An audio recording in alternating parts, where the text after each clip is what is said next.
The alien invasion we are subjected to is happening and has already happened through our minds and beliefs, the religious, spiritual, and genetic manipulations throughout the ages by hyperdimensional beings and methods we are only scraping to understand and most of us are not even aware of to begin with.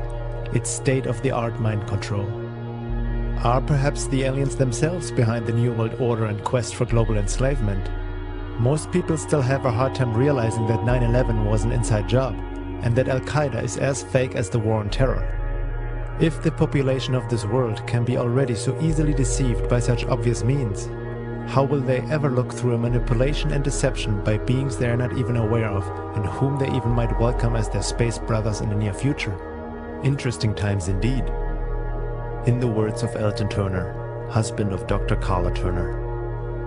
I believe that our very thoughts and consequently our behavior as a race of sentient beings are being undermined through the power of insinuation and the implantation of controlling devices in our bodies by non-human, most of the time, entities.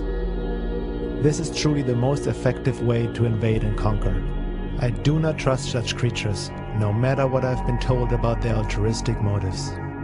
We, as a race, have never been free to discover our own true identity.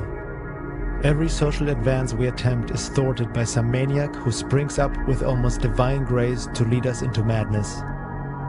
Every major religion has managed to find an excuse in its teachings to destroy non-believing fellow human beings. A part of me shudders every time I hear of yet another killing based on 2,000-year-old hatreds. What law allows us to continue with such atrocities? What influence keeps such hatred and fears alive? Why are we abductees so afraid to ask for help from our own society? We have been invaded, but I do not yet believe that the battle is over. Invasion with sticks, knives or guns is a human reality, not necessarily a universal one. There are very sophisticated mechanisms being used in the invasion of our world. Why should our invaders use pointed sticks against us when they can get us to sharpen sticks and use them against each other? Can there be a more successful military campaign than one in which no shot is fired and in which the conquered populace gladly and openly welcomes their enslavers? We are being programmed mentally and socially to accept our invaders as saviors, not a conquering force. The researcher asked me if I personally knew of harm that has come to anyone at the hands of or because of the aliens. Yes, harm has come.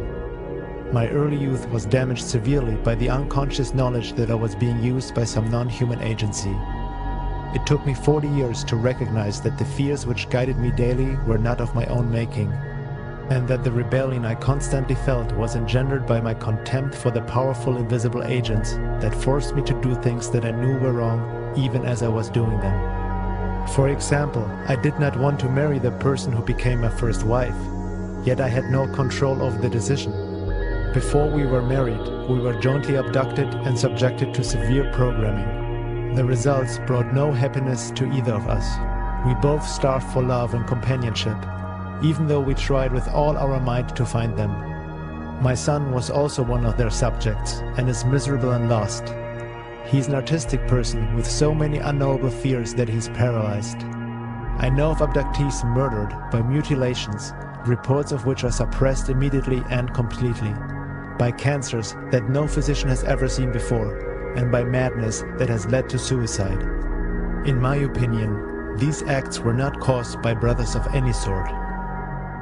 I do not believe that all is lost, however. I have felt a guiding hand that helped me to discover happiness and inner peace amid all this chaos and misery. What I have come to understand is that that hand is only there when I take responsibility for my own happiness and do something about whatever is bothering me. It is time that we think hard about ourselves and what we have on this gem of the universe, our home, our planet. There are laws governing the actions of our invaders, rules guiding their actions, and patterns of behavior we can discover if we will make a concerted effort to discern them. We humans have something valuable that is desirable to and usable by the alien forces acting on us. I feel it is time we take back that which is ours, that we use all our resources to discover the laws that govern reality and become the beings that we intrinsically know we are.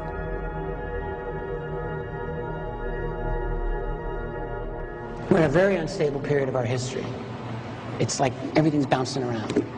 That is exactly, in my view, the type of environment in which some monumental mistake will occur, in which the secret will come out in some way. I don't know how. I don't know what the trigger will be. It's going to happen. When, I don't know either. I predict within 10 years. Now, when it happens, there's going to be attempts, you know this, to control the spin. Okay? It's going to happen. And so it's going to be our job, the job of any responsible researcher, and your job, to ensure that that does not happen. We've got to make sure that the actual truth comes out, even if it's horrible. Even if it's horrible, especially if it's horrible. There's no other way we're going to be able to deal with the reality until we learn the full import of what is going on. But there may be some extraterrestrial or interdimensional or non-human intelligences that may not be working toward our best interest. If we don't acknowledge that at least as a distinct possibility, I think we're fools. We have to, even if their intentions may not be bad. What happens to indigenous cultures when they encounter a highly technically proficient society? We know. And maybe in the long run things get better for them. I don't know. You can decide that for yourself. But the point is that we have to be vigilant against a variety of fronts here. Hope and fear. Fear is an enemy, we know this. Because when we are afraid, we react irrationally to things. We don't think through. Hope is an enemy too, though. That sounds kind of wrong, doesn't it? Everyone likes to have hope. Don't give up hope. But here's the problem with hope. Hope also deludes. We need to have a cold eye.